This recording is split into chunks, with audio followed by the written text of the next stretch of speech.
Welcome Smart Investor to my channel Lizar Imam. Jadi di episode kali ini kita akan coba ngomongin tentang ekonomi global yang udah carut marut dan mungkin ini bisa mempengaruhi bursa kita IHSG. Kok bisa? Saya akan jelaskan dengan detail di video ini. Oleh karena itu Smart Investor tonton semua ya. Langsung aja gak usah panjang lebar lagi. Let's go. Siaga satu mungkin adalah kalimat yang paling tepat untuk menggambarkan kondisi perekonomian global di tahun 2022. Gimana nggak siaga satu? Ray Dalio dari Bridgewater, salah satu hedge fund terbesar, akhir-akhir ini memperingatkan bahwa kita mungkin sekarang ada di dalam bahaya finansial yang nggak pernah kita bayangkan sebelumnya, yaitu stagflasi. Nggak hanya Ray Dalio, banyak lagi investor kawakan yang mencoba untuk memberitahu kita para investor retail untuk ekstra hati-hati di dunia pasar modal. Sebut saja Michael Burry, Peter Schiff, Robert Kiyosaki, dan baru-baru ini Bung Gemar dari Astronaci juga memperingatkan kita untuk cabut dari bursa sebelum terlambat. Slow down, dijual dikit-dikit. Mereka itu bukannya tanpa alasan dan hanya coba nakut-nakutin kamu supaya bisa serok di bawah. Biasanya seuzonnya kayak gitu kan. Tapi memang coba kita buka mata kepala, mata hati, kalau perlu mata batin sekalian untuk melihat kondisi di luar sana. Kita coba sebutin satu persatu isunya. Yang pertama, inflasi AS mencapai titik tertinggi sejak 40 tahun terakhir. Yang kedua, Shanghai di lockdown lagi. Yang ketiga, tingginya harga komoditas energi karena perang geopolitik Rusia dan Ukraina, belum lagi krisis semikonduktor, dan bahkan juga Sri Lanka udah ngumumin gagal bayar utang. Nah, kalau kita mengacu pada inverted yield curve, sebuah indikator yang berhasil memprediksi akan terjadinya resesi 9 kali berturut-turut, alarmnya juga udah berbunyi. Dan beneran aja bro, waktu kemarin baca berita ternyata winter is coming guys. Pertumbuhan GDP AS turun 1,4% kuartal 1 kemarin, padahal kuartal sebelumnya masih positif 6,9%. Jadi kalau teman-teman masih acuh tak acuh dengan semua isu tadi dan memilih rebahan dibandingkan membuat strategi investasi, saya akan coba buat simulasinya yang mungkin bisa terjadi di Indonesia dan mungkin baru kita bisa relate setelahnya.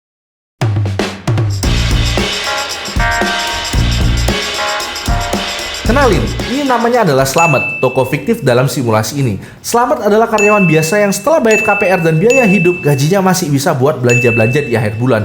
Tapi kemarin waktu mau buka puasa pakai bakwan, tahu, dan cireng, ternyata harganya udah naik 2 kali lipat karena harga minyak juga naik 73%. Belum lagi ditambah dengan naiknya pajak PPN jadi 11% yang bikin beberapa objek pajak itu juga naik harganya. Contohnya seperti mobil bekas. Ya alhasil, Slamet mau nggak mau harus ngencengin ikan pingak dan hemat dong, karena semuanya udah mulai mahal. Apalagi sebenarnya pertumbuhan UMP tahun 2022 itu cuma sebesar 1,09%. Kayaknya nggak sebanding ya. Kenapa naik-naik mulu sih, apa-apa naik. Sekarang coba kamu bayangin, apabila semua orang berhemat, apa yang bakalan terjadi? Ya beneran, bakalan terjadi perlambatan ekonomi. Karena PDB sebagai acuan pertumbuhan ekonomi lebih dari 50%-nya itu kontribusi dari konsumsi rumah tangga. Makanya di luar sana itu ada juga yang namanya Unorthodox Index untuk memprediksi datanya resesi atau perlambatan ekonomi. Contohnya adalah indeks underwear sama indeks lipstick. Karena kalau pria udah mulai hemat gak beli kolor atau cewek gak beli gincu, itu ya tandanya daya beli menurun.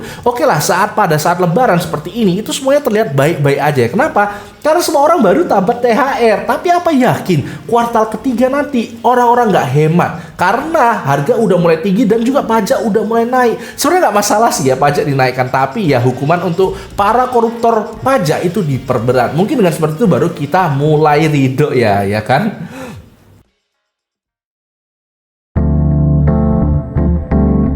Jadi tadi adalah gambaran perekonomian di luar sana dan juga yang mungkin terjadi di Indonesia. Lalu pertanyaannya, apa sih sebenarnya stagflasi itu? Alur singkatnya tuh gini, akibat harga komoditas pada naik, daya beli berkurang, dan orang-orang mulai berhemat, akhirnya perusahaan-perusahaan mulai penjualannya menurun, dan akhirnya menuntut perusahaan tadi untuk berhemat. Sampai pada akhirnya mungkin bisa meningkatkan pengangguran, karena mulai banyak yang di layoff dan dirumahkan oleh perusahaan tadi, dan begitu seterusnya. Nah, yang dikhawatirkan itu adalah jika setelah berhemat, ternyata pertumbuhan ekonomi itu tetap melambat dan inflasi tetap tinggi, akibat adanya cost push inflation yang belum terhenti, yaitu tinggi harga minyak, gas, gandum, dan chip komputer karena supply crunch global. Inilah yang biasa disebut dengan stagflasi, stagnant in economy and inflation, double kill bro. Sama seperti yang terjadi di tahun 70-an dulu ketika harga minyak meroket banget. Sebagai informasi, meskipun masih dalam posisi aman, inflasi kita di Indonesia bulan Maret itu naiknya kenceng banget loh dibandingkan bulan sebelumnya. Belum lagi bulan April di mana orang-orang udah mulai belanja lebaran. Lalu hubungannya apa nih sebenarnya antara stagflasi dan bursa saham? Karena bursa saham itu sebenarnya naik turunnya karena banyaknya orang yang nge-trade ya. Nah, coba bayangin bro ya. Kalau misalnya sebuah perusahaan modal kerjanya lebih tinggi daripada pendapatannya, return dari investasi akan mulai menurun. Setidaknya dari dividen yang dibagi. Apalagi kalau suku bunga mulai dinaikkan sebagai obat inflasi, biaya pinjaman akan meningkat, ekspansi melambat, dan besar kemungkinan smart money akan beralih dari saham ke instrumen lain yang sifatnya lebih aman dan bunganya bersaing. Sekarang mari kita coba lihat korelasi antara inflasi, suku bunga, dan harga saham di IHSG. Kita lihat grafik ini ya bro ya. Kelihatan jelas sekali bahwa spike inflasi terjadi itu biasanya langsung disusul oleh kenaikan suku bunga yang menyebabkan IHSG turun. Bahkan tahun 2018 ketika suku bunga dinaikkan bukan karena inflasi, tetap aja menyebabkan IHSG turun. Jadi korelasinya jelas banget ya, antara inflasi, suku bunga, dan IHSG adalah korelasi negatif. Memang memprediksi masa depan itu sulit banget ya, tapi kalau kita coba pikir-pikir, resikonya itu bener adanya, terlepas itu bakalan terjadi atau enggak ya. Nah, kalau kamu sepakat dengan apa yang mereka dan saya ceritakan barusan, setidaknya kita itu harus buat strategi, meskipun nggak perlu sampai panik dan langsung jual saham Goto yang lagi turun di bawah harga IPO. Kenapa? Karena kalau benar terjadi, kita nggak cuma jadi penonton dan pasrah, tapi kita bisa bereaksi dengan kondisi. Karena pada dasarnya sesulit apapun stagflasi, pasti ada aset yang naik. Sebaiknya di posisi yang uncertainty seperti ini, kita nggak taruh aset kita itu di satu tempat atau terkonsentrasi ya. Kenapa? Karena sebaik apapun analisanya, kalau uncertainty seperti ini itu tetap bisa salah, kecuali kamu adalah bandar atau elit global. Jadi pendekatan yang paling tepat itu menurut saya adalah mempersiapkan segala kondisi di mana di kondisi itu kita tetap bisa menang, yaitu dengan cara diversifikasi aset. Taruh asetmu di berbagai macam instrumen, jadi kalau salah satunya jatuh, satunya bisa ngimbangin. Lalu gimana enaknya nyebarinnya? Ya sebenarnya taruh diversifikasi aset ini macam-macam banget ya. Tiap investor kawakan itu punya alokasi favoritnya masing-masing. Mulai dari reksadana, obligasi, komoditas, properti kripto, NFT, semuanya bisa jadi opsi diversifikasi. Cuma karena isunya sekarang adalah inflasi, kayaknya yang wajib punya itu adalah emas. Kenapa? Karena emas punya sifat yang supply-nya terbatas dan membuat emas ini menampung nilai cukup baik. Apalagi sifatnya juga safe haven. Kalau misalnya gonjang-ganjing dunia persilatan ekonomi, emas adalah salah satu yang bisa diunggulkan. Lalu gimana dengan cash? Ya seperti topiknya tadi juga, inflasi itu cenderung berdampak besar kepada cash. Kenapa? Kalau misalnya negara itu suka printing money dan quantitative easing, itu jumlahnya akan banyak beredar di pasaran ya. Semakin banyak jumlah yang beredar akan semakin terkena dampak inflasi. Beda dengan emas tadi ya. Makanya Ray Dalio itu menambahkan bahwa cash itu bukan lagi king, tapi cash adalah trash. Cash is trash, okay? Cash is that they're going to, because they're going to print money.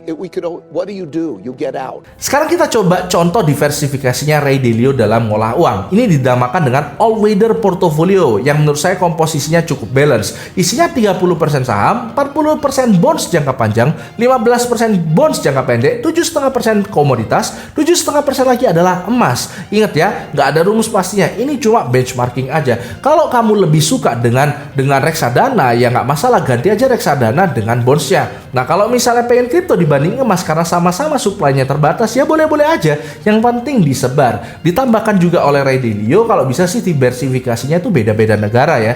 Kesimpulannya, tahun 2022 ini puncaknya uncertainty. Seperti inflasi, perang, pandemi, itu semua jadi satu. Nah memang pada dasarnya investor tuh harus selalu bersahabat dengan yang namanya uncertainty. Jadi kita nggak perlu panik. Persiapkan aja strateginya yang apapun kondisinya kita bisa menang. Win-win solution. Dan kalau kita bisa, saya yakin semuanya akan baik-baik saja. Nah, jadi gimana videonya? Menurut teman-teman semua gimana ya? Kita berdiskusi di bawah, apa sih kira-kira kedepannya itu apa yang bakalan terjadi di IHSG ya? Apakah memang beneran akan terkatrol dengan kondisi perekonomian global atau memang bakalan akan lanjut terus naik? Nah, komentar di bawah ya. Dan sekaligus juga jangan lupa teman-teman kalau mau mengamankan asetnya ya bisa pakai One Asset, bisa beli emas di situ. Ini bukan aplikasi abal-abal karena udah tersertifikasi ya dan udah resmi. Jadi nggak usah khawatir dan teman-teman bisa lihat seperti ini ya. Nah, teman-teman bisa lihat atau bisa daftar di sini di One Asset atau mungkin bisa dari Play Store juga langsung. Teman-teman bisa lihat Twitternya ada THRKG, terus juga bisa jual beli emas di sini, terus kemudian bisa kalau misalnya kita dapat emas gratis 0,05 gram dengan cara menginvite teman ya, dan juga ada cara kalau misalnya baca berita kita bisa juga dapat cuan. Nah, coba aja langsung One Asset ya. Mungkin episode kali ini itu aja ya, saya coba format baru lagi. Semoga teman-teman suka dan komentar di bawah juga. Jangan lupa like, komen, dan subscribe dan follow IG saya. Karena hidup harus seimbang, tetap cerdas dan tetap santai.